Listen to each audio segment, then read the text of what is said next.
overcoming that barrier and trying to make sure that I could still get clear communication to my staff, even though I didn't even speak Spanish.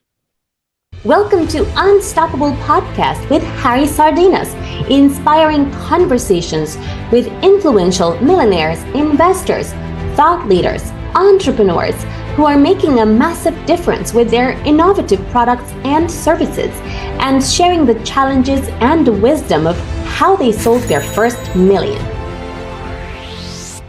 Oh, I love them. Yeah, and we're gonna dive in straight away. So, Marcel, it's already difficult to build one company and to have one business, and you have several.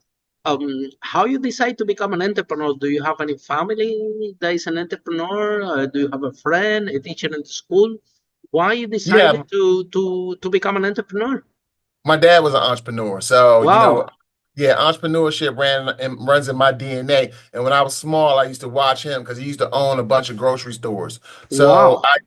so I really had a chance to see him do his thing from the inside, as a small little kid. So I always knew when I grew up that I would want to run businesses.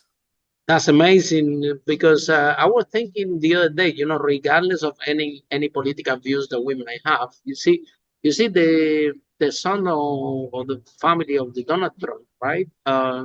Those kids they have a different perspective in life because his dad's an entrepreneur, so the conversation in this house is about profit, loss, taxes, employees, way of living. You don't need to find a job. You can create your own job. Let's have an idea. Yep. So as a young kid, I can see that your dad had been a huge source of inspiration for you. And I bet that he's very proud of you, knowing that you own several businesses, not only one, which is I used to own one. I own several businesses, and I know that it's a more challenging to have only one business. So, where do you um, uh, when do you one thing is to have the source of inspiration. One thing is, wow, I would love to do like my dad to have this business. Um, but when do you have the last push? When do you say, for example, do you start to work and then you get tired of your job and you decided to create your own business? How was this early stage for you? Well, again, when I was young, I already knew what I wanted to be, but I definitely wanted to get the education first, right? So, I went all the way up to grad school and received my master's in organizational communications. It's just like business administration.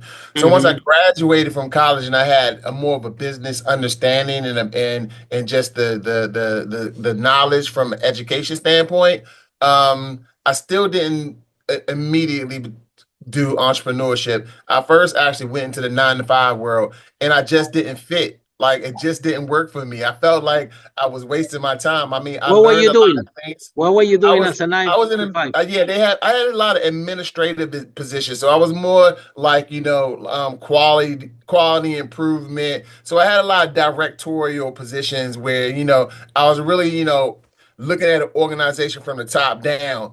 And again, it wasn't really hard work, but at the same time, I didn't feel comfortable because I felt like I could be doing more, you know?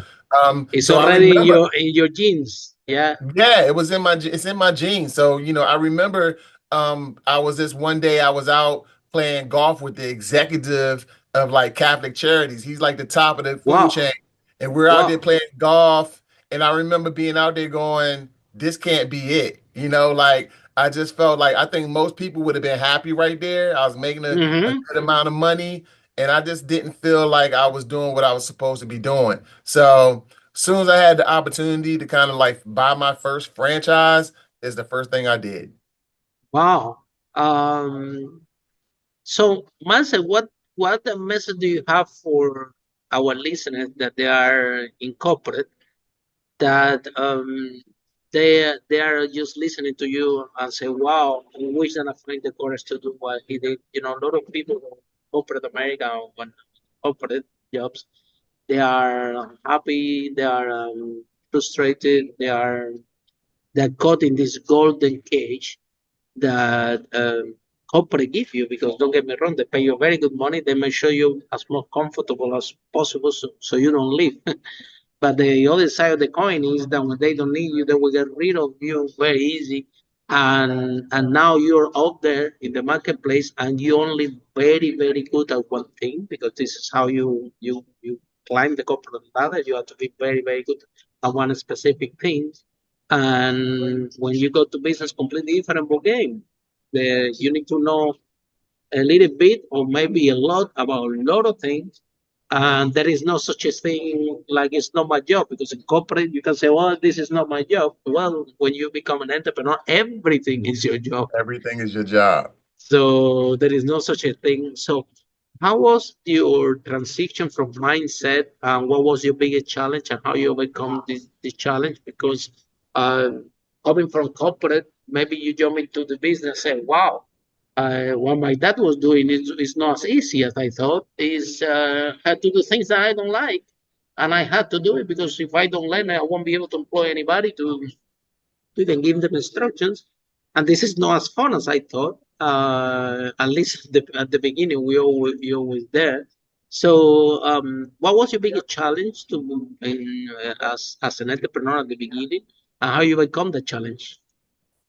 The biggest challenge was the very first business that I purchased was a franchise called the Maids Home Services, right? So they're a residential cleaning company. And I thought that, that was a very challenging moment because, I'm American. I don't speak Spanish, Spanish. right? Right. And And I remember like one of my neighbor franchisees, he spoke Spanish, right? So I think people looked at that and they felt like I didn't have a good chance at succeeding, right? Because the truth is, in my business, that's 95% of my employees of the are Spanish, workforce. Latino, right? Yeah. So they didn't think I had a shot. Well, I tell you what, the first thing I did was found me a really, really good bilingual manager. That was the first thing I did because I That was already knew very that clever. barrier was there, So I think that's the whole point, right? When you're a business person, you have to be able to anticipate risk. You have to be able to logically figure out what could be your challenges, right? So my biggest challenge at that time was really creating creating one by one managers that really could implement the system. They had to be able to like speak for me. So I had to make sure I found personalities that match my personality. So when I'm talking to them, they're communicating my message to my staff exactly how I Wow. would, or at least Wow. close. Mm-hmm. And that strategy worked, right? It was challenging at first, but over time I started getting better and better managers. I got more and more employees, and the message was clear that at the end of the day, your management represents you, right? So just understanding that even if you go in a situation and you might not have the advantage, how can you overcome that? Because my neighbor, he went out of business. He actually went out of business. Oh, He really? made it. He made it like 3 years, and then he had to sell his business, right? Because Wow. it's more than just communication, right? Absolutely. You already summed it up. You have to be the accountant, customer service. You have to be employee relations. You have to be marketing, right? You have to be everything if you want to be a true, effective, successful leader and business person. And if you can't do some of those things, you better find somebody that can, right? Mm. So, and I know the restrictions are always there because you like money, money, money, money, money. But some things are worth spending money on because, again, a good accountant can save you from a audit. A good accountant, Absolutely. and if you do get audited, you want to have a good accountant to represent. Exactly. Yeah, so no matter how much 100%. that costs, you want to be able to just have that in place because that could put you out of business. But yeah, like that was my biggest challenge. My biggest challenge was overcoming that barrier and trying to make sure that I could still get clear communication to my staff, even though I didn't even speak Spanish. Follow us for more interviews with world's most influential, audacious entrepreneurs that overcame challenges and adversity, providing you with the blueprint of how they sold their first million so you can grow your business exponentially.